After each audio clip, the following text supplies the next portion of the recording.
All right, guys, how we doing? It's Dr. Bailey with Dr. Bailey's Evolved Health and Wellness. We've got another Medical Monday. We're getting ready to get kicked off here. Give everybody just a few moments to kind of get online. As usual, if you have any big questions, feel free to drop a comment, share the video out. The more education we get out to folks, the better. Try to always use this as an opportunity to not just talk about cannabis, general medical issues, because there's a lot of times that when I talk to patients, they have a diagnosis, they just don't understand it. So what we'll do is we'll just continue to add different things, different topics that patients ask for. Today's one that I've had a bunch of different questions about, whether it's direct messages to Evolved or in the posts here. And it's something we see a lot, endometriosis. And we'll talk a little bit about that and dysmenorrhea or basically menstrual cramps and how severe those can be. Hey, Miss Sheehan, how you doing?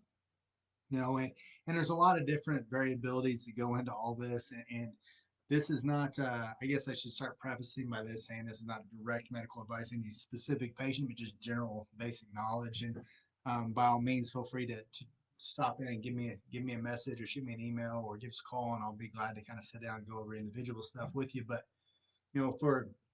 for big picture topics, endometriosis is one of our biggest female-based discomforts and issues, and it's starting to become a little bit more and more prevalent. I feel don't have a lot of background research on the why, but it is something that we're starting to see more and more of. And what really is it?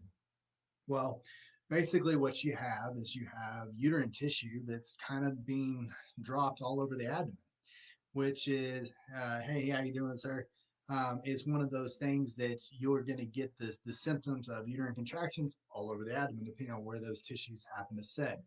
Now, when you hear about menstrual pain and abdominal pain and all those things, we always think about menstrual cramping and that time of the month. There's a lot of things that go into all that. Hey, Stan, how you doing? Hey, Miss Wells. And when we have to look at is now, of course, it's hormone production. And a thing that, it's kind of one of those topics, and I spend a lot of time talking about it, is weight. And it's because of where we're at, and I'm just as guilty as anybody. I mean, heck, a month ago I fought at 145 pounds, and right now I'm back up to about 180, 185 pounds. So I get it. And I'm just as guilty as anybody. But what we look at, especially in women kind of get the raw end of the stick here when it comes to weight because extracellular or extra fat tissue actually helps produce estrogen, which makes our cycles more irregular. It can make your cramping and stuff worse and lead to what we consider primary dysmenorrhea or menstrual cycle irregularities and pain and cramping that is primarily due to the reproductive system. Now, secondary dysmenorrhea is kind of outside of those causes. Now, typically, endometriosis does fall into that. And like I said, endometriosis is basically glandular uterine tissue that is deposited in different places, and it responds very similarly to a menstrual cycle. So you can get that cramping type pain wherever that tissue happens to land, which if you can imagine, if it happens to land up on the diaphragm, that can cause some significant discomfort and issues there. So, how do we diagnose this? What do we do with it? It's typically something you have to work through your doctors with to go through transvaginal ultrasound, and eventually it comes down to laparoscopy, which is where they basically poke little holes in your belly, fill full of air, go in with surgery and cameras, and look and see where they can locate that tissue. Now, that's the definitive diagnosis. Unfortunately, there's no other way to diagnose this endometriosis that we're aware of at this time. That's literally it. So, how does cannabis fall into this? Well, a couple different things, but one of the biggest issues that we know is that cannabis is a muscle relaxant, right? So we get really good, smooth, especially smooth muscle for some reason, and I'm sure it comes down to receptor location and all that. We get really good, smooth muscle relaxation with cannabis products, especially several of the THC varieties and strains, because they affect the nerve cells right there on the muscles and cause relaxation of those nerve cells. When they get those nerve cells to relax, the muscles relax, you don't get as severe cramping, which is why PMS type symptoms, premenstrual syndrome symptoms get a lot better with cannabis as well. So that's something you can always look at. Now, not only that, you got to look at the inflammation based, pain issue, a lot of your same strains or terpenes that help with pain are going to help with some form of, endometriosis or PMS type symptoms. Again, you have to start prior to cycle, just like we would with anti-inflammatories. Now, the thing we don't like about anti-inflammatories, it hurts your kidneys, hurts you, give you ulcers. They cause all kinds of downstream issues. We use them because I think compared to a lot of routine medications, they're fairly benign. Being in the military, when we give out medications, 800 ibuprofen is kind of the routine, right, wrong, or indifferent. Now, when we look at uh, strains. Sour diesel, something that popped up a lot. Blue Dream popped up a lot. Several different varieties of Kush showed up. And that I know that's a big variability there because there's a lot of varieties of Kush, but definitely Super Lemon Haze. And one I hadn't really seen much was lavender. But these are, in all fairness, these are higher THC variety strains for the most part, not all, but for the most part. And if you listen to some of my other videos, and especially even last week, one of the things we always got to be concerned about, panic and paranoia that can come on with high THC. Now, when we talk about high THC, are we talking about THCV? Are we talking about Delta 8? Are we talking about Delta 9? What compound are we talking about, which is where testing is going to come really, really big? Again, I stuck it. Keeping a journal of the strains and varieties that you tried isn't super important. Keeping track of what you responded well to, super important. And then that allows you to kind of get a guide on where you're going to go from there. All right, Mr. Cottrell, hello. Let's see here, Miss Rao, hello. Oh, I need to message you anyway, Miss Levita. Let's see here. Kayla Lacey, how you doing, ma'am? So Nicolette Heddick asks, what about women who have had a total hysterectomy? Now, um, let's see here. Now, that's going to depend, right? Now, Miss Nicolette, she asked, what about women who've had a total hysterectomy? As far as endometriosis, as far as just pain, what issues are we having?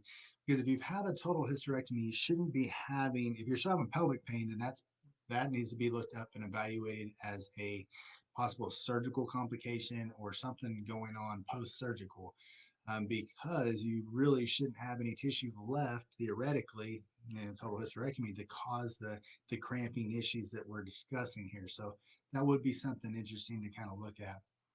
um, Endometriosis.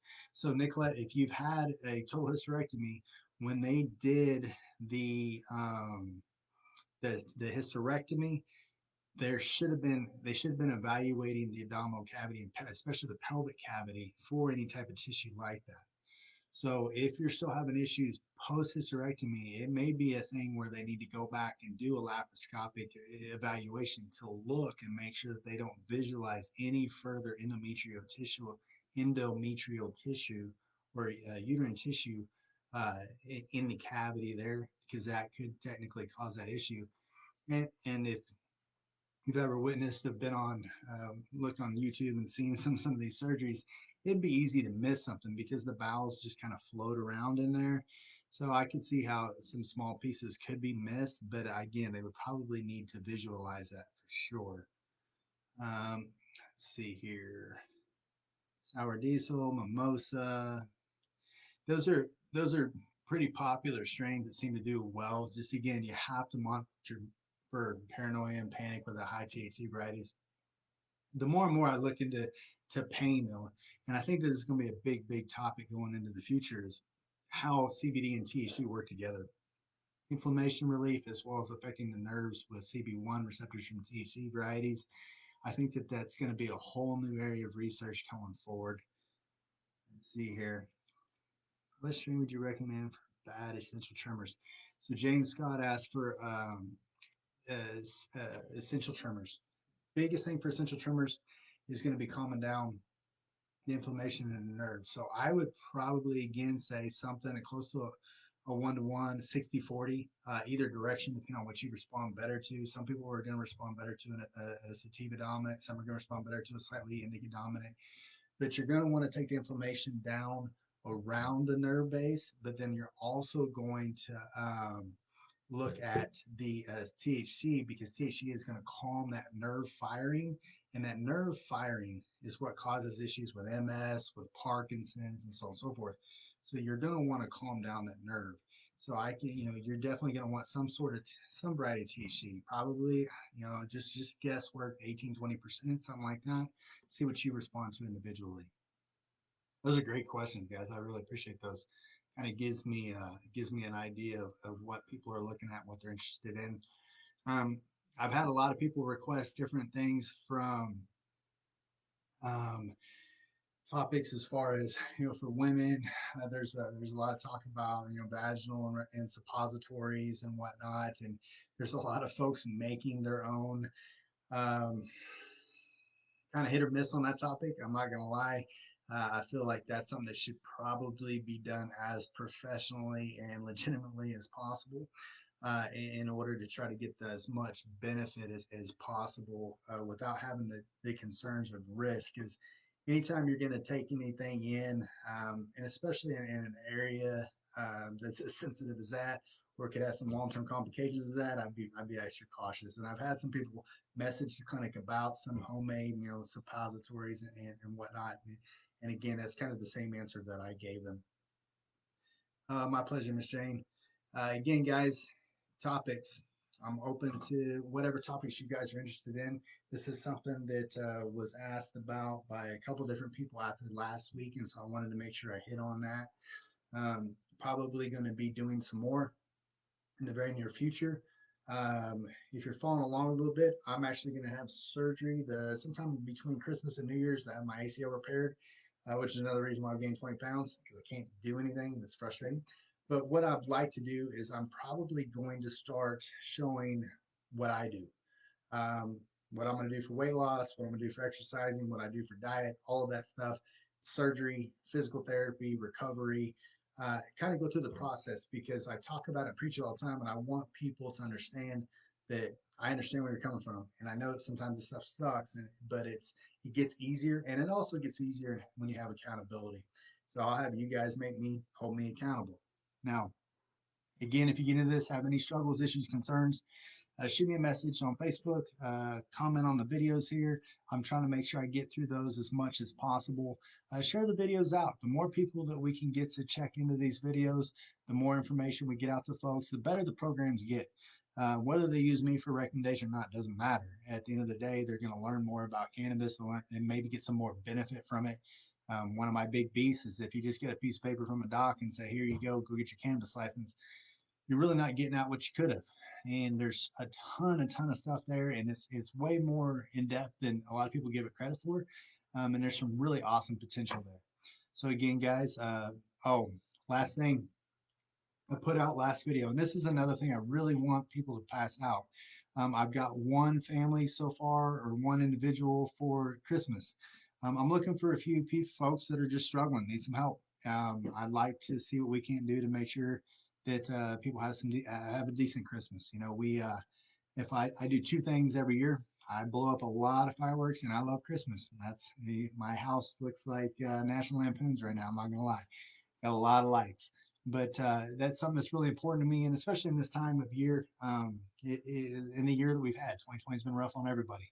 So message the page, let me know why are they deserving, and we'll get them taken care of. And at least my goal is to try to find somewhere between 4 and 6, and if we come up less or more, but right now I've got a good one earlier today that made me think about that. I wanted to definitely put that back out there. So anyway, I hope everyone had a phenomenal Thanksgiving.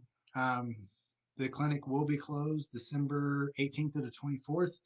Otherwise, we'll be back open Christmas, the day after Christmas, and a few days between there. If you guys need anything at all, feel free to let me know. I added some more hours to our clinic schedule today. I'm trying to open it up as much as I humanly possibly can, and still have daylight hours around. So you guys have a great rest of your week. Again, if there's a topic you're curious about, shoot me a message or a message the Evolve page. Email us evolvedhealthandwellness@gmail.com, all one word. We'll get you taken care of. Thank y'all.